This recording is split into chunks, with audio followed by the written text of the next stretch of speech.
I'm going to try to do an update on how things have been going since I started Packy's journey to positivity, and aren't they so cute? And setting aside time to focus on the universe, Mother and Father God, and the feminine being a balance to the masculine. One of the major reasons I never could feel like the truth was being told whenever I was in church, and why I rarely went, except for when I was forced to go.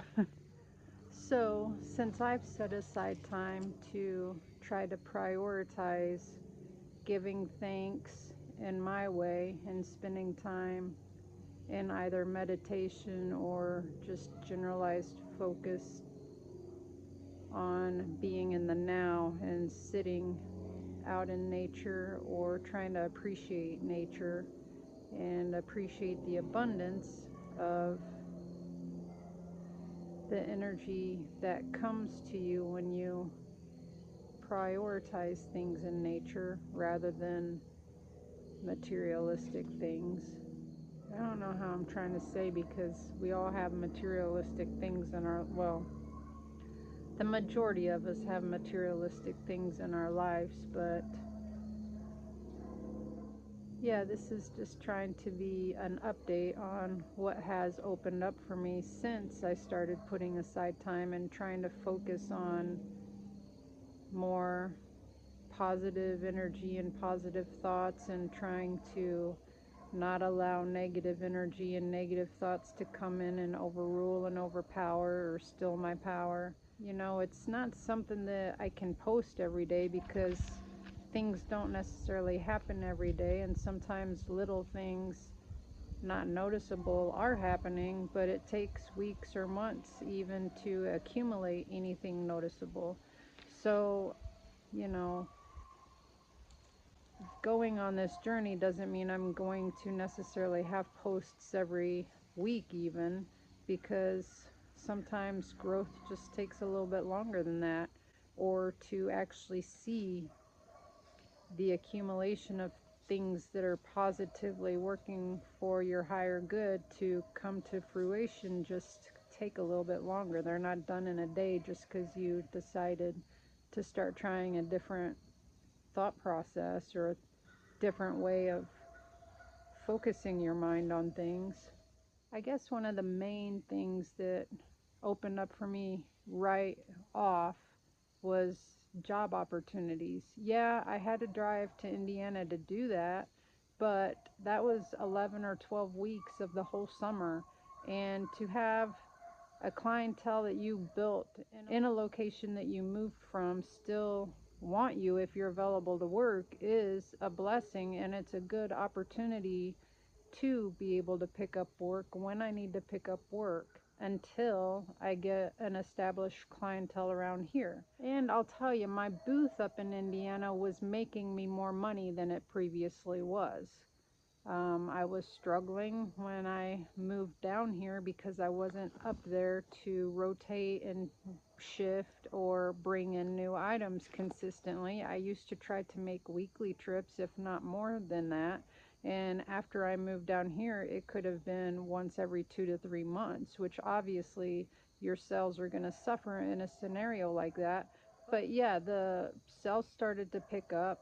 I was actually making profits because as I was changing my focus and trying to understand the guidance that's coming my way, I had created good pieces to get up there and put in for sale. And with all of the opportunities of going up there to work, just as more, it was more trips back and forth to put things in, to take things back up and put things in my booth. So everything worked out in a systematic way to where I was finally starting to make some income again. And also August brought a lot of transitions.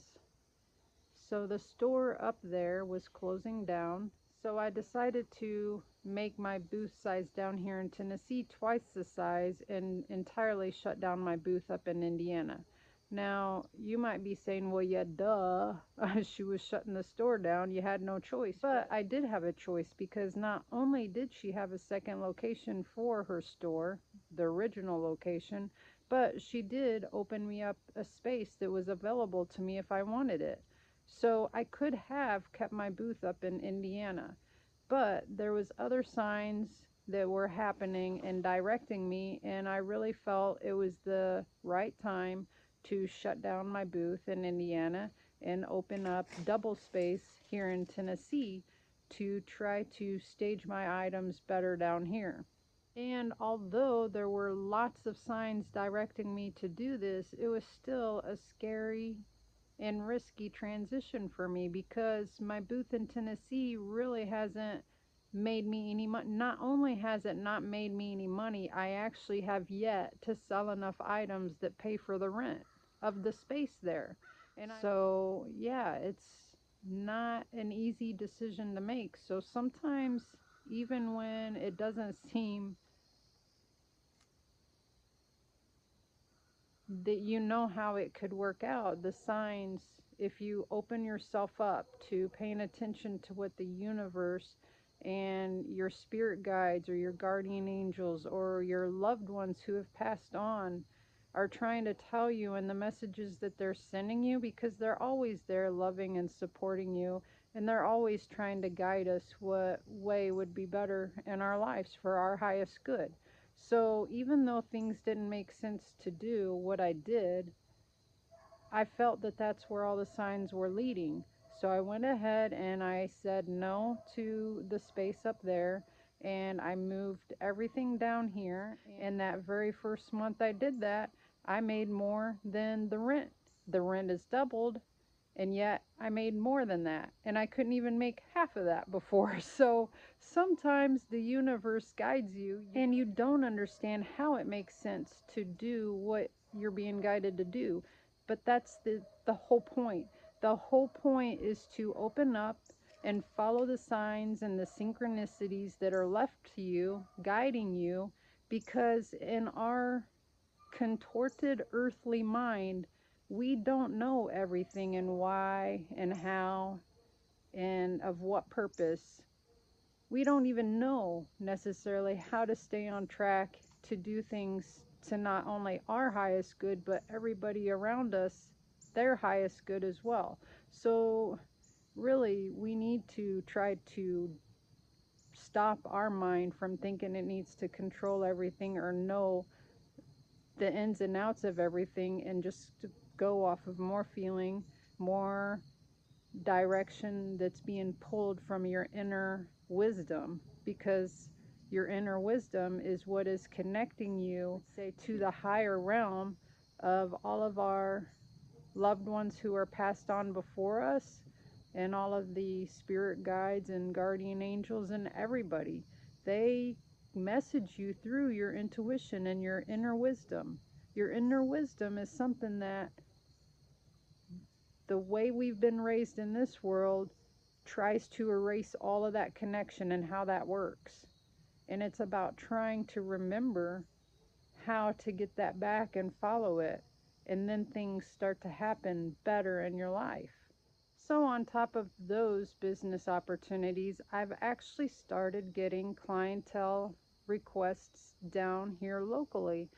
I've I'm currently working on my first client job here, and hopefully that will open up the doors for other ones.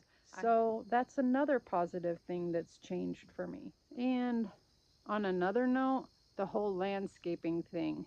You know, I've put out little updates here and there and showed how it went, and everything was great.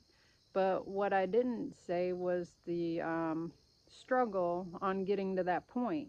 There were times that it didn't look like we were going to get the loan to go through to be able to get it, all of this done.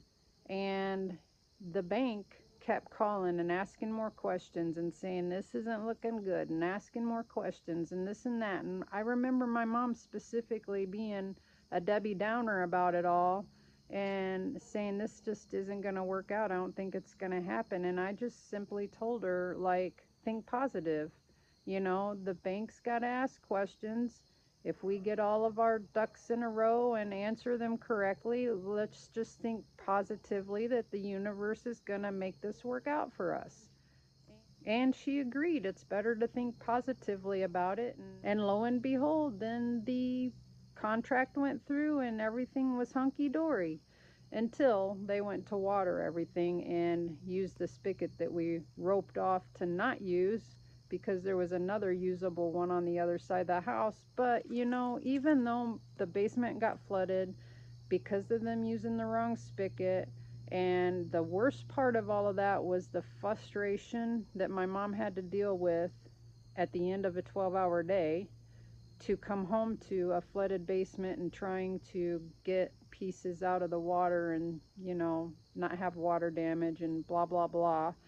The worst part of the whole thing was what it did to her in that moment that lasted for several hours and then through the weekend. But after it was all over with, I knew exactly where to go through the wall to finally find the spigot and change it out. So, I mean, yeah, things suck sometimes, but there's always a reason. There's always a reason. So, and I would like to say that cutting into the wall to change my spigot out was also a good opportunity to inspect the interior of the walls and make sure that there was no mold or mildew growing. There was no mold or mildew there where the water was spraying out all over the inside of the wall. Then it's most likely not going to be anywhere else where the water was less. So that was good.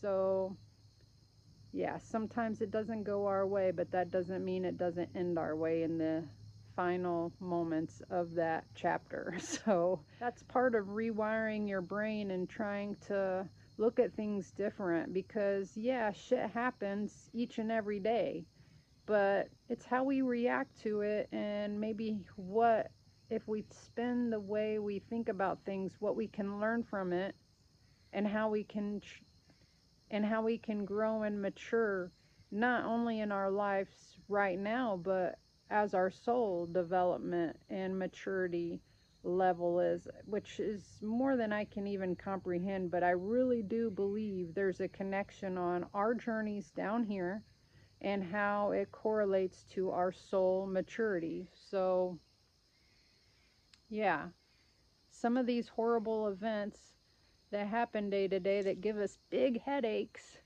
if we could actually take a minute and step out, find us a spot of woods if we can, if we're as lucky and blessed to be able to do that as I am. Sometimes you got to drive to a park to do that. In those moments, if we can remember to step away from the headache, the big blow up that's going on in the chaos around us, take a few deep breaths and ask for guidance through it to where everything can be resolved in everybody's highest good, and what you're supposed to learn from it, so that you can then address the scenario on what you're supposed to learn from it and then move on from it. It just seems like whenever I remember to take that moment and do those things and mentally refocus and allow my brain to be rewired to see what I need to see instead of react poorly how I've learned to react. Life's too short now. Now life's really short. I'm more than halfway through it. But yeah, I think it's about the choices that you don't want to be a certain way anymore. So you remove the issues that cause it. But that's not full growth. That's just removing something that won't trigger you. So the full growth is the soul journey, and this journey that I'm on to try to get to a more peaceful mindset, but also a place where my heart feels love. Like, I think that was removed from me over different things that has happened. Yeah.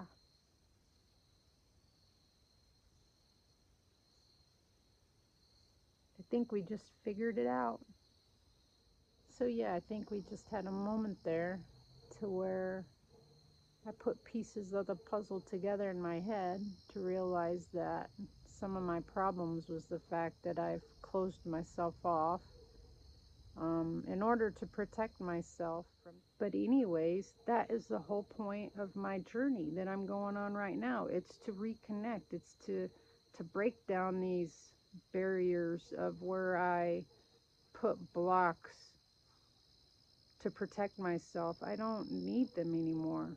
Like I mean, I know I've been shedding them for a while, but for some reason it's just even more abundantly clear that I need to let go of a lot of stuff in order to really connect more deeply. And that's what I'm excited about. Doesn't look like excitement, does it? But I am excited about it because when you get to the other side of things that seem hard, it's just so much more rewarding once you're there.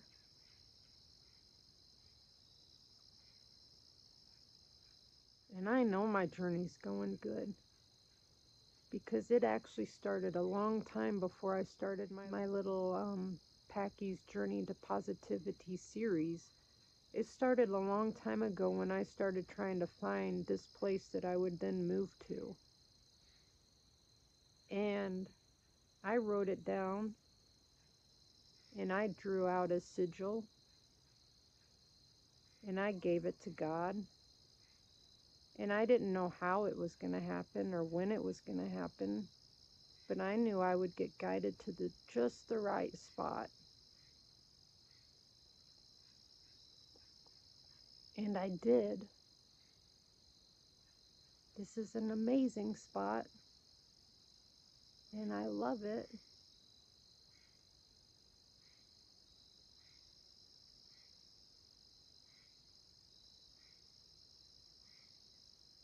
It's actually hard to leave for a day just to go to work.